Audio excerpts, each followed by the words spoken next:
Hello, good afternoon. How is everybody today? Oh, there's already 3 people watching. This is very exciting. Hi, everybody. Today's Friday. It's November 13th. I'm not reading into that.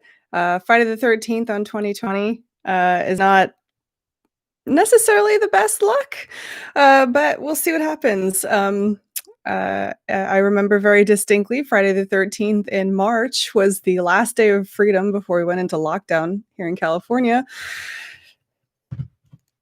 I draw no conclusions. We'll just um, that's the look of existential dread. But hi, I'm glad that you're here. Let's talk about Star Trek because that's a nice distraction from the world. Um, Hi Zach. Hi Kaiser. Hi Wes. Thanks for joining me today. It's today is a funny day. The news was slow. There wasn't a tremendous amount of stuff going on. There's some interesting things, but I'm sure you've seen the show. Brent Spiner's um, new short film came out, which is kind of fun. Well, it didn't come out actually. It's been out. It was a 2018 film, which looks like maybe they've agreed on a distribution deal or something on YouTube because it's being publicized now. But it was an older film, but it's got Brent Spiner singing, which is always a good fun, and a fight with LeVar Burton, which is interesting. One bit of news that I didn't get to this week, and hopefully I'll probably cover on Monday, is LeVar Burton's got a petition going around for to host Jeopardy after Alex Trebek sadly passed away early this week, which would be fantastic, and I think probably a pretty good homage to Alex Trebek to hold up that franchise for him. But other than that, it's really been Discovery and talking about Discovery and things people found in Discovery and actors talking about their experiences filming Discovery. So I'm going to skip the news today, and we're going to go directly to talking about Discovery because we might as well do it. Now, I will say, as per usual, I feel very underprepared. I'm not, I don't consider myself super great at doing episode reviews. The things that I find interesting about Star Trek are not necessarily like, I would never call myself like a television critic because it's not really what I do. But I like, I have my views of what Star Trek should be and can be, and I like to talk about those. So that's what I'll be focusing on today. So this episode, Die Trying, they find the Federation. Hey! Oh, spoiler alert. um, and I have to say, so if you think back to last week was the week where I was like, I don't know that I'm ever really going to like Discovery. I'm back to liking it again this week. Which is part of the reason that it's hard for me to review a show that's going on and that has a serialized story arc, because one bad episode in the bunch doesn't necessarily mean that you're not going to like the whole thing, and you won't know if you like the whole thing really until the end. But yeah, one of my favorite parts, not parts, that early on in this season, when I knew that we were going to be looking for the Federation, and I've been complaining about the lack of fresh snow. They found the Federation, which I'm glad we got to this point relatively early in the series, so that we can sort of maybe get on with the rest of it, because I really thought it was going to be sort of a dragged out the whole season. We were going to find something right at the end. I don't know, but I'm glad this happened now, because it sets us up for some more, I think, more interesting storytelling later down the road. So this was an interesting episode so far. And I couldn't figure out why it was called Die Trying. So if you have a theory, pop it in the chat, because I'm quite curious what you think. I can't get past, in my mind, the phrase "get rich or die trying," which I don't think is probably what they were going for, but it's the only thing I can think of when I hear that title. So tell me what you think. What's Die Trying about? So far, most of the episodes have followed a really nice A plot, B plot sort of story arc kind of format. And this one didn't. This one was very linear. There were a couple, like, it had a couple of chunks to it, but largely speaking, it was sort of a linear progression of the plot. And I thought that was a good choice. I do think we are, a lot of people, Trekkies like to have this argument, but is it Star Trek? About everything that comes out that's Star Trek. Is Lower Deck Star Trek? Is this or that Star Trek? And this episode actually, for me, really felt like Star Trek again. I haven't really felt that feeling. I try to stay out of that argument because I think it's a dumb argument. But I tried to stay out of it for seasons 1 and 2 because it didn't feel familiar to me. Now it's starting to a little bit again, and I was grateful for that. It felt self-contained but moving things along. Some fantastic the casting on this. Like, okay, I didn't even write. So I've got my notes here today. I did not even write this down, but I'm just thinking about it now. Slight tangent. The casting on this season is absolutely superb. And I point that out not just because of the diversity and inclusivity. I will say at the moment, we're talking specifically about racial and like LGBTQ inclusivity and diversity. I have not seen a lot of differently abled people. I haven't seen a lot of different ages yet, so we're getting there. And part of that, I imagine, is going towards the diversity targets that CBS has set for itself in conjunction with the NAACP. So I love the fact that that's diverse, but that's not even what I'm talking about. I'm talking about the casting of people in certain roles has been fantastic. So I believe the guy who played the Admiral, I believe, is the same guy who has been in like The Mummy and a couple of other things. He's a very known face, and I loved seeing him as a Starfleet admiral. That was fantastic.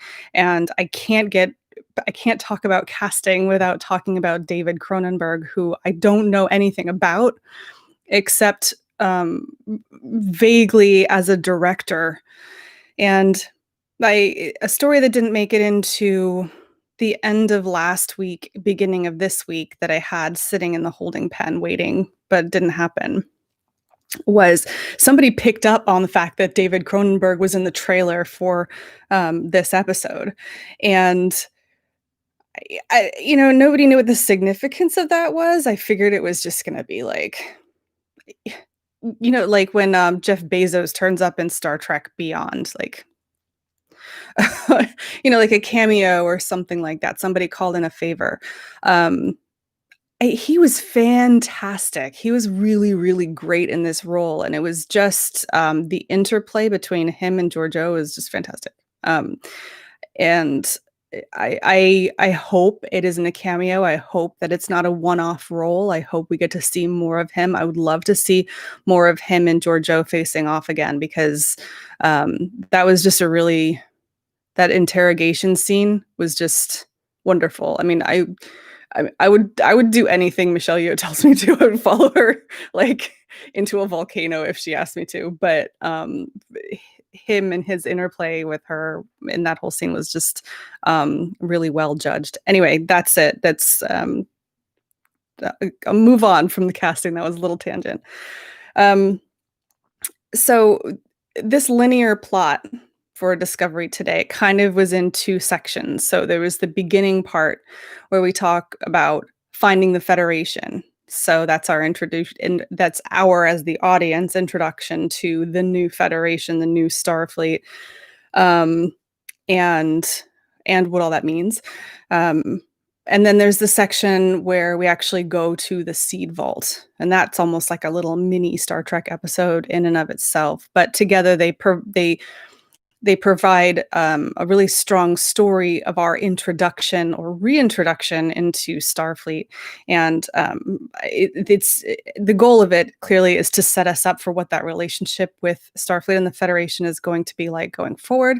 I think it raises a couple questions, but we'll come on to that in a minute. So, um, before I get started talking about those two little chunks, I just wanted to make a note. That's really funny. I've written something down here and I absolutely cannot read it. It looks like tackling, which I'm fairly certain is not what I said. Oh, talking. Okay. So I wrote down the things that feel like classic Star Trek: new technology, talking, and Commander Burnham in command. Funny thing that. Um, I have complained sometimes loudly in the past that this show is really the Michael Burnham show, and why is Michael Burnham literally at the center of everything? This actually made sense to me. I was it was kind of stark. I realized we really haven't seen Burnham in command. We've seen Pike in command and Lorca in command and Saru in command, but ever since the beginning of Discovery season 1, Burnham's been like persona non grata, right? She didn't have a rank for most of season 1. For season 2, she was trying to work her way back, but she's like in command now.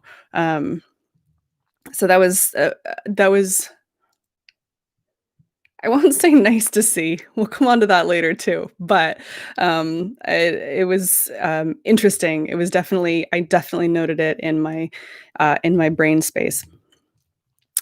Right. So before we get on to talking about the Federation itself, I just wanted to point out. So there's a meme going around on Twitter that's like, what's something that feels like X but isn't X? And Star Trek Online got into that yesterday or today. I'm not sure which. I saw it today. That was, what's something that feels like Star Trek Online but isn't Star Trek Online? And one of the responses was from somebody who I know sometimes listens to this show, and I know their name from Star Trek Online community and from listening. They used to listen to Priority One, Pax Federotica. Dilithium as currency, which that just absolutely tickled me because they're absolutely right. So if you play Star Trek Online, they have, like most MMOs, they have 3 different tiers of premium currency, or 3 different tiers of currency. So there's the basic currency, which is energy credits, because as we know, it's a cashless society or whatever. So what's it? I can't. Post-scarcity society. There's no currency, but of course there is. So energy credits is the sort of base level currency that you can earn. The sort of premium version of that is dilithium, and then there's Zen, which is the actual, you have to pay actual money for it. You can convert dilithium into Zen and vice versa, but yeah, those are the 2 sort of premium ones. There's also gold press platinum. Never really figured out what that was for, just buying vanity things. They may have changed it. It's been a while since I played Star Trek Online, but it's really interesting because, yeah, dilithium, is a currency in Star Trek Online, and then suddenly it's canon because it's on screen. I mean, we haven't really seen it as like currency in Discovery, but it's rare enough now that it basically is. So that was interesting. Well done, Pax Federotica. Okay, so before I go into that, I'm just gonna check the chat. So hey, because I've been kind of monologuing over on another window. Oh my god, you guys. You're very chatty today, everybody. Paul, hi Paul. I'm glad you could make it.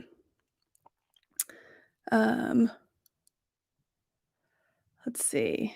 Yes, the Voyager J, and oh yes, that's a really good point. So Wes has mentioned the Voyager J as one of the ships that we see coming into the Federation bubble thing, and of course the big story today. Well, not today, but it came out yesterday.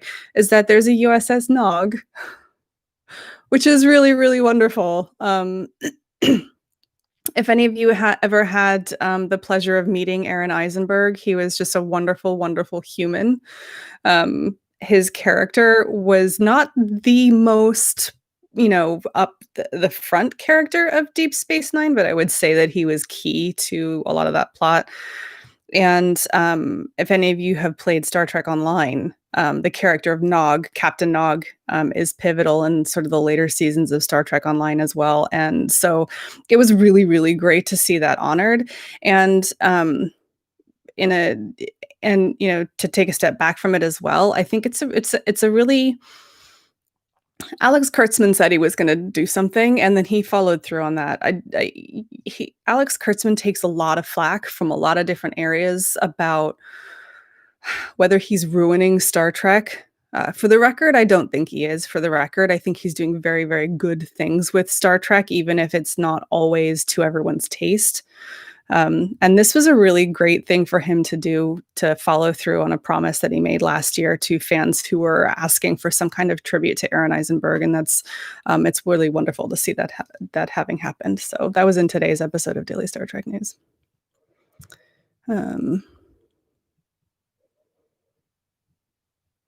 Oh, Zach. Okay. Yes. Protect the vault or die trying. That makes a lot of sense. Yes. The mission to the seed ship. Okay.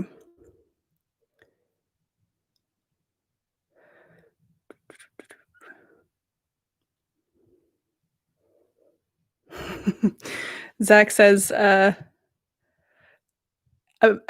said, it reminded me of Encounter at Farpoint when Riker docked the Enterprise. I assume you're talking about Burnham being in command. Yeah, it did feel a bit like that. Like, wait, she can do this?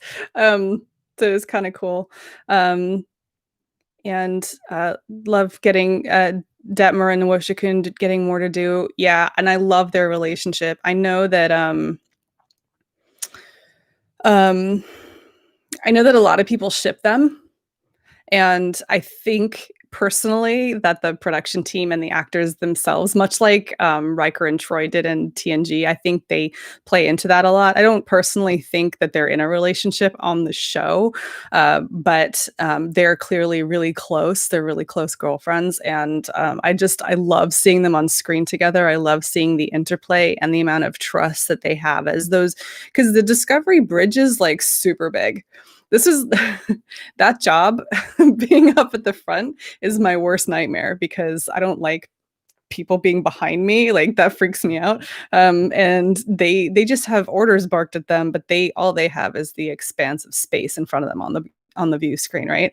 It's kind of lonely up there. And the two of them having that really great close relationship where they can kind of give each other a side look or whisper things to one another and give each other support is really, really wonderful to watch. I just love them so much. And Oo's hair is amazing. It's so cool. Actually, both of them. Detmer with the shaved thing is really awesome. All right, so let's quickly talk about finding the Federation. I was so happy that they're like grumpy and hostile. I was really, really pleased because I thought I was gonna die of saccharin if they turned up to be like, "Oh my god, you guys are home. We're so glad to see you." Like, it would have been so unrealistic. They've had a long time of being really cut off. They've watched their mighty empire, and let's be honest, the Federation is a little imperialist. They've watched this whole thing fall apart, and they don't know why, and they're under threat. And to have these guys turn up out of nowhere with this frankly ridiculous story of having jumped 1,000 years into the future to escape this sentient AI, which of course they probably have a lot of sentient AIs, they should absolutely be met with suspicion. And I thought that they did a great job of reintroducing us to the Federation. I thought they did. They presented it in a realistic way that I believe that this is, how it is. It really felt like Star Trek Online coming into that big bubble, because if you've ever been in your ship in Star Trek Online, getting close to Earth's space dock, it looks exactly like that. All the different ships. That was wonderful. I thought they did a good job when they introduced everybody. they did this like production trick. I don't know what they call it, but it was a little bit like a montage. They're like, oh, it's a rainforest ship, and oh, where do they put the warp core? And that scene very effectively summarizes a whole bunch of changes in technology. So that it kind of time boxes it in the episode. So like, okay, let's talk about this now so that we can get on with the action and then forget about that. And I thought that was it was really effective, and it helped sort of the scene where they're all like looking out the window was really wonderful. And the thing that I couldn't stop thinking about the whole episode, and it's something that I talked about, I'm going to stop waggling my pen at you. The thing that I couldn't stop thinking about was, right, so what about the Vidraish, which we know exist now, um, and we know exist at some point with Calypso? I initially thought, sorry, that the Federation either in this time would have turned into the Vidraish, or that they, from some point in the future now, turn into the Vidraish or something, because we know that they exist from Zara from that second episode. We know that Michael Chabon has said that the Vidraish is a takeoff on Federation. Although I don't know whether they're gonna completely honor that or not in this series, because that was short treks and this is it did, but I don't see them as like completely rewriting that. But we're kind of implied that there is there's a fracture off that's Federation, but not, and either this Federation is the Vidraish, and they've got something going on that we don't know about yet, or at some point they split. And that's the thing that I keep watching for signs of, and I'm really interested to find out more about. And yeah, I think I don't know what to think about the Federation now, and I guess, I mean, that's the whole point, right? Because we as an audience don't know what to think. They as a crew don't know what to think. And the way that they presented this first encounter with them, I think, was very good.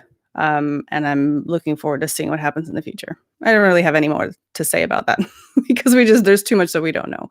I love the interrogation scenes, all of the interrogation scenes where they were like, so there was a space whale, and there's you had to fight in the future with this sentient, and it all, because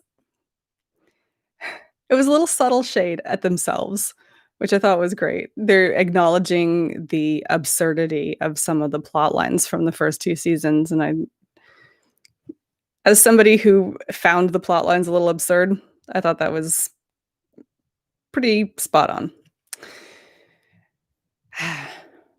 Right. Paul Wright says in the chat, from 350 to 38, it's a fall from grace. Yeah, like the US going from 50 to 5 states. Yeah, so you're right. That is a big fall, and it's not surprising at all that they're defensive. Keep in mind, though, that it wasn't clear to me whether they actually fell apart or whether they fell out of sensor range, so we don't know what happened to them. Just like the Trill homeworld, when they said that if the Federation gets back on its feet, they would consider rejoining. I'm hopeful that it's the latter case, not the former. That it's not like everybody's like, we're not in the Federation anymore. It's just that we can't call the Federation anymore. Let's quickly talk about the seed vault. I didn't get it, and I didn't care. I mean, like, I didn't understand why the ship was out by itself. I didn't understand why it gets passed down from family to family. I did not understand why it's still around 930 years later and hasn't been like destroyed or stolen or whatever. Like I really didn't understand its existence at all.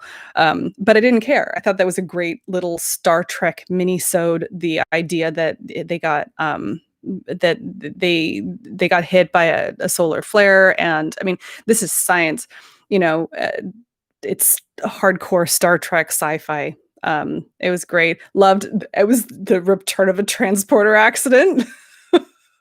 I was behind the scenes. I was watching this at like 8 o'clock yesterday morning, and by myself in the living room. I was like, "It's a transporter accident!" I was really excited.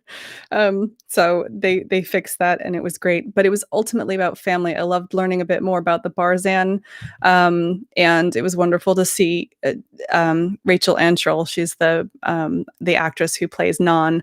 I loved seeing her get a bit more screen time and a bit more of substance to go on. I'm really sad that she stayed behind because I love her character. I love her kind of sarcastic security chief.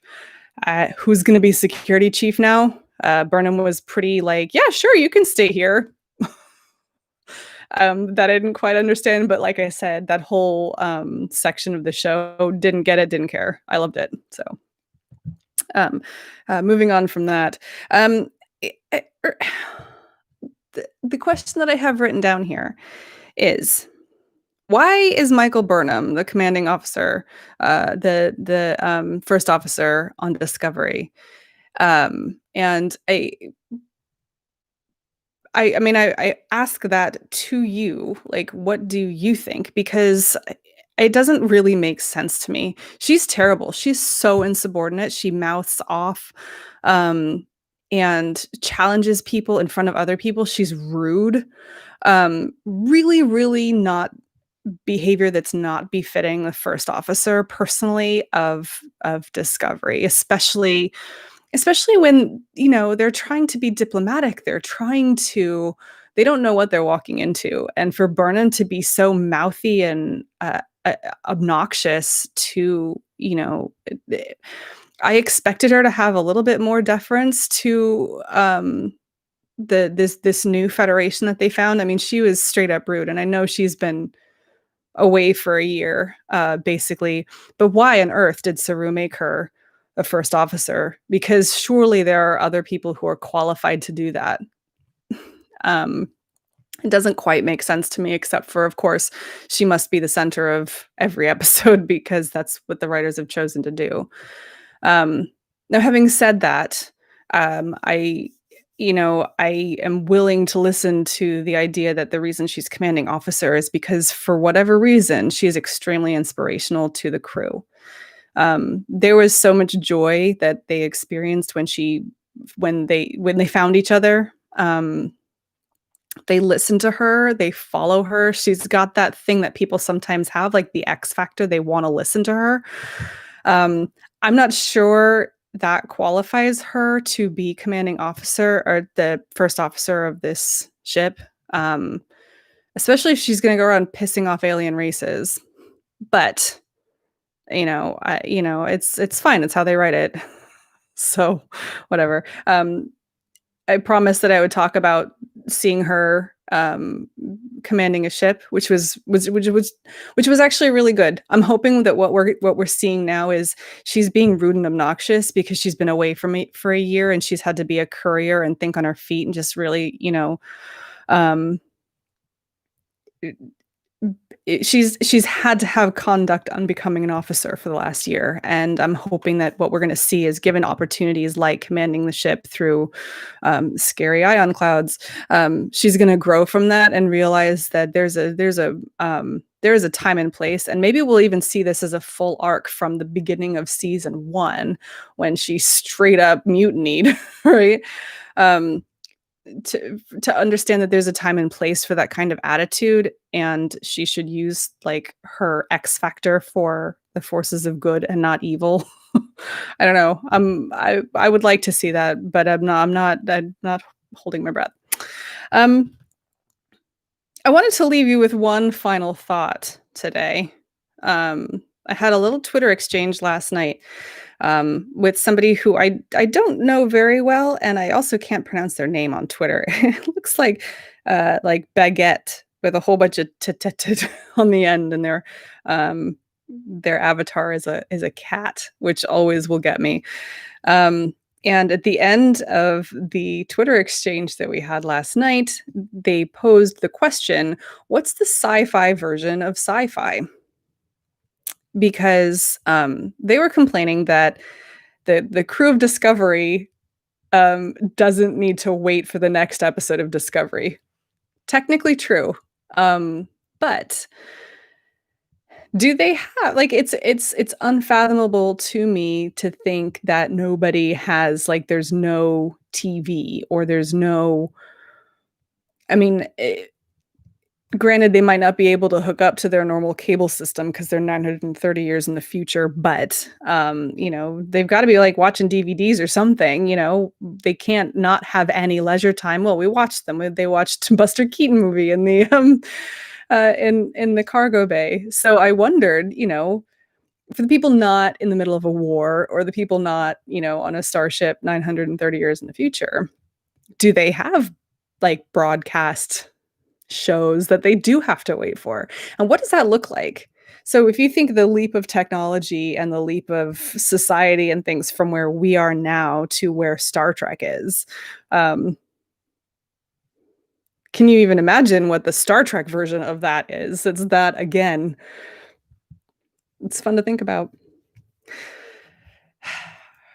Right. Let's have a look at chat real quick before I sign off because I'm a little bit past as usual.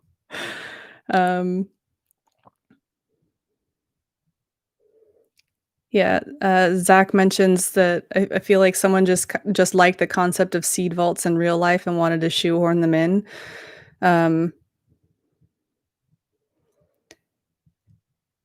Yeah, yeah.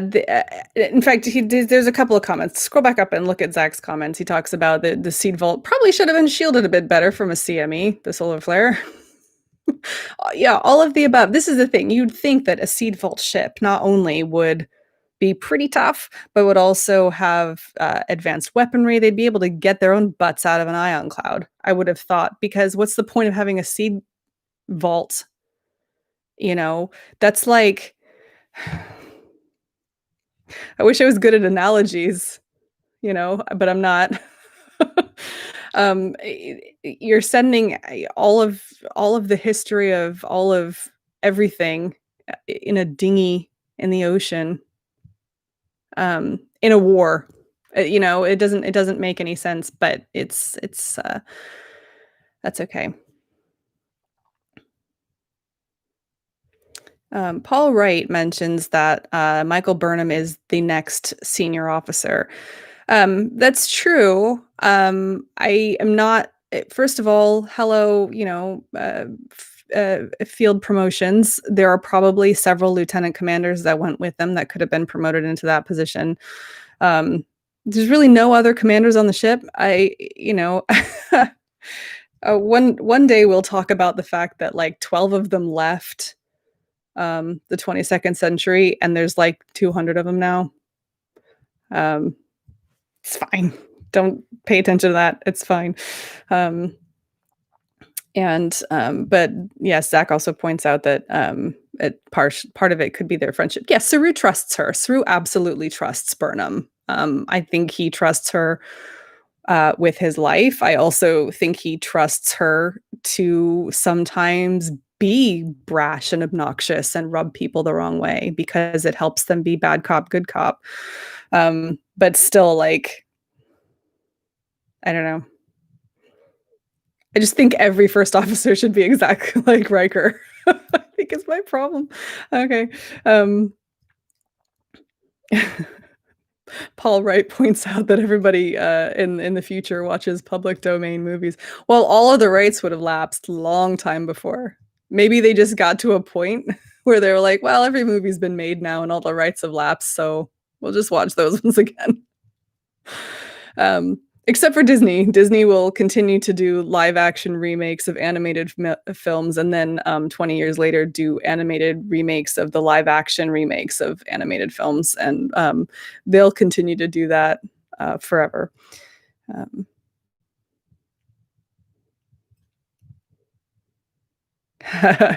BC points out, yes, there's the old problem of coming up with future artists that would be renowned in Trek's time but are unrelatable to the modern audience. That's the Star Trek 3 things, isn't it? When they talk about like, ooh, artists you like, it's always like Johann Sebastian Bach and the Rolling Stones and the famed Klingon harpist Flurgity Block, you know. There's always, it's the third thing that they just make something up to make it sound okay. um yeah, yes, like BC mentions the poem Nightingale Woman written by Tarbold on the Canopus planet. Is that something that you've just made up now, or is that something that has actually exists in Star Trek? I'm not sure. I've not heard of it myself. So yeah, I think that's going to be it for today. Thank you for joining me, and I hope you've enjoyed it. If you well, I was about to say if you haven't watched Discovery yet, go and do that. But probably you've watched it, and if you haven't, I've probably ruined it for you now. So yay. If you're not already subscribed to the channel, please do so. There's a button down below. And I always say there's a little button, there's a little bell that comes up. If you click that, it'll tell you when we've got a new episode as well. I wanted to point you out, I talk about Patreon on this show a lot because we're supported by people like you on Patreon. The lowest tier is $1 a month. So if you like what we're doing here, then please consider signing up and supporting the show. That would mean a lot to us. This month, I've actually made a few changes over there, so you should go and check it out. There's a couple things. Probably the biggest change is that I've enabled an annual membership option. So if you are interested in supporting us for the year, you can actually get a discount, and you get 2 months free if you pay for the whole year upfront. And I've also enabled the total amount to display on our page, because I'm trying to make everything we do here more transparent, because I'm into that. And if you're nosy, you could just go check it out. Anyway, I appreciate you all being here. Thank you very much. And thank you for your support over the week and over time. And we'll see you on Monday. Live long and prosper.